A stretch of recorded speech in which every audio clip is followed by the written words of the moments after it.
We continue this long treatise on the bad habits or sin and vice with question number 76 of Prima Secunda, the causes of sin in particular. And the reason why I have this picture there is that, interestingly, in these four articles of the Summa of this question, they all have to do with ignorance. And what impact does ignorance or lack of knowledge, whether it be voluntary or involuntary, what does that have to do with the culpability of sin?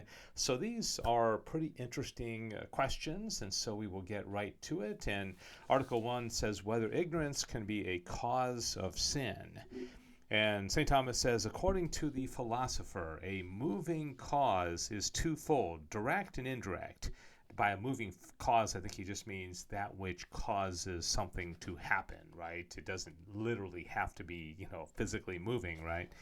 A direct cause is one that moves by its own power, as the generator is the moving cause of heavy and light things. An indirect cause is either one that removes the impediment or the removal itself of an impediment. And in this way, it is that ignorance can be the cause of a sinful act, because it is a privation of knowledge perfecting the reason that forbids the act of sin, and insofar as it directs human acts. Okay, so when we have proper knowledge of something that is a sin, when that knowledge is taken away by privation, then all of a sudden you have the cause of sin indirectly being that you didn't know it was a sin, or you didn't know all the details.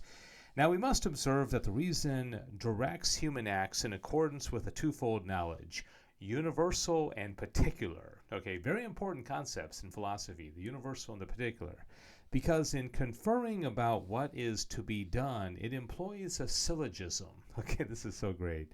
The conclusion of which is an act of judgment, or of choice, or an operation.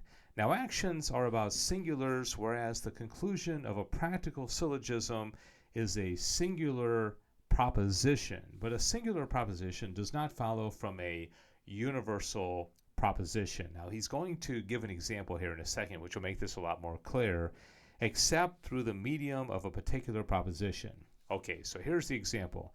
He says, thus a man is restrained from an act of parricide, which is killing one's father, by the knowledge that it is wrong to kill one's father and that this man is his father. Okay, so you could say the universal would be it's always wrong to kill one's father. And then a second part of that syllogism was, okay, this man is my father. And so the conclusion would be, well, I should not kill this man. Hence, ignorance about either of these two propositions, that is, of the universal principle, which is a rule of reason, or the particular circumstance, could cause an act of parricide, right? So you could kill that person not knowing A, that it's your father, or B, the universal principle that one should not kill his father. Hence it is clear that not every kind of ignorance is the cause of sin, but that alone which removes the knowledge which would prevent the sinful act. Consequently, if a man's will be so disposed that he would not be restrained from the act of parricide, even though he recognized his father, his ignorance about his father is not the cause of his committing the sin, but is concomitant with the sin. Wherefore such a man sins not through ignorance, but in ignorance, as the philosopher states. Okay, so he's going to go through a lot of different situations here and possibilities. It's quite interesting. So whether ignorance is a sin, Article 2, he says ignorance differs from nescience, Nescience, in that nescience denotes mere absence of knowledge. Wherefore whoever lacks knowledge about anything can be said to be nescient about it. And this is very interesting. He says Dionysius puts nescience in the angels. I'm guessing he means by this that they don't have eyes, they don't have senses, so they can't sense things, because angels know a whole lot more than we do. So I don't know why they would have nescience and we wouldn't. On the other hand, ignorance denotes privation of knowledge, that is, lack of knowledge of those things that one has a natural aptitude to know. Some of these we are under an obligation to know, that those without the knowledge of which we are unable to accomplish the due act rightly. Wherefore, all are bound in common to know the articles of faith and the universal principles of right, and each individual is bound to know matters regarding his duty or state.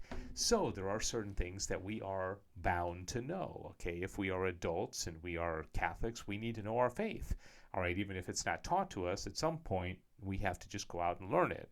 Okay, meanwhile, there are other things which a man may have a natural aptitude to know, yet he is not bound to know them, such as geometrical theorems and contingent particulars, except in some individual case. Now, it is evident that whoever neglects to have or do what he ought to have or do commits a sin of omission. Wherefore, through negligence, ignorance of what one is bound to know is a sin, whereas it is not imputed as a sin to man if he fails to know what he is unable to know. Okay, so if we can't know something for whatever reason, we're not bound and don't have any obligation to know it. Consequently, ignorance of such things is called invincible because it cannot be overcome by study. For this reason, such like ignorance not being voluntary, since it is not in our power to be rid of it, is not a sin. Wherefore, it is evident that no invincible ignorance is a sin. On the other hand, vincible ignorance is a sin if it be about matters one is bound to know, but not if it be about things one is not bound to know. So if you're a theology teacher, you probably are bound to know certain basic teachings of the Catholic Church, but if you're not, you may not have to know as many particular teachings, but you probably ought to know the basics. Article 3, whether ignorance excuses from sin altogether.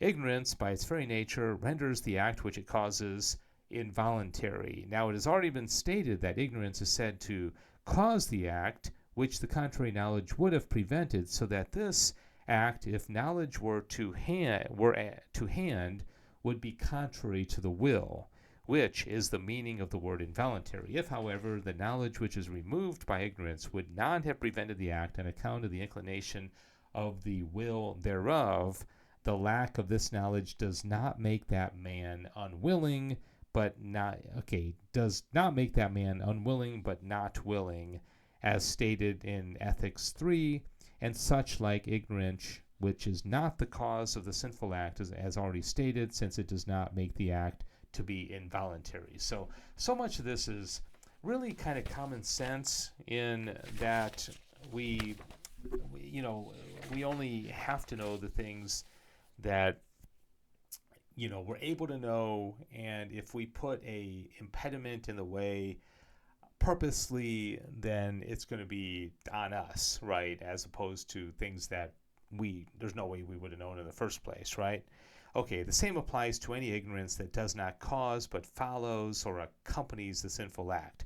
On the other hand, ignorance which is the cause of the act, since it makes it to be involuntary of its very nature, excuses from sin, because voluntariness is essential to sin, but it may fail to excuse altogether from sin, and this is for two reasons. First, on the part of the thing itself which is not known. For ignorance excuses from sin insofar as something is not known to be a sin.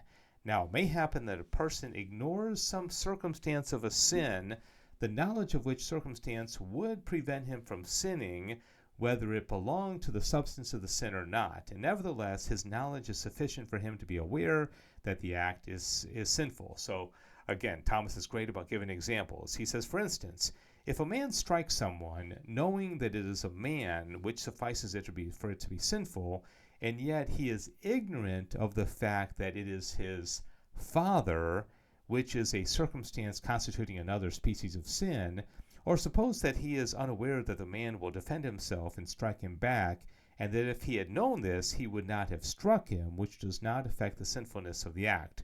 Wherefore, though this man sins through ignorance, yet he is not altogether excused, because notwithstanding he has knowledge of the sin.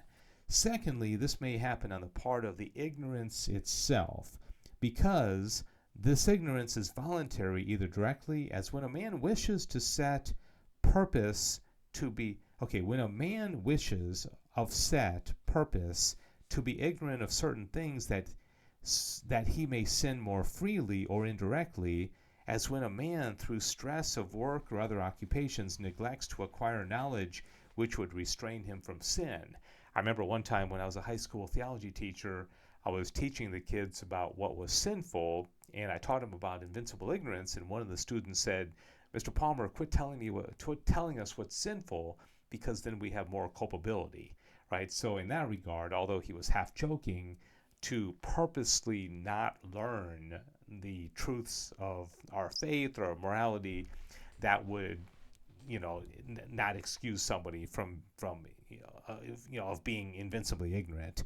Okay, for such like negligence renders the ignorance itself voluntary and sinful, provided it be about matters one is bound and able to know. Consequently, this ignorance does not altogether excuse from sin. If, however, the ignorance be of such to be entirely involuntary, either through being invincible or being of matters one is not bound to know, then such like ignorance excuses from sin altogether.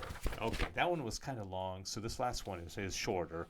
Whether ignorance diminishes a sin. Since every sin is voluntary, ignorance can diminish sin insofar as it diminishes its voluntariness, and if it does not render it less voluntary, it nowise alleviates the sin.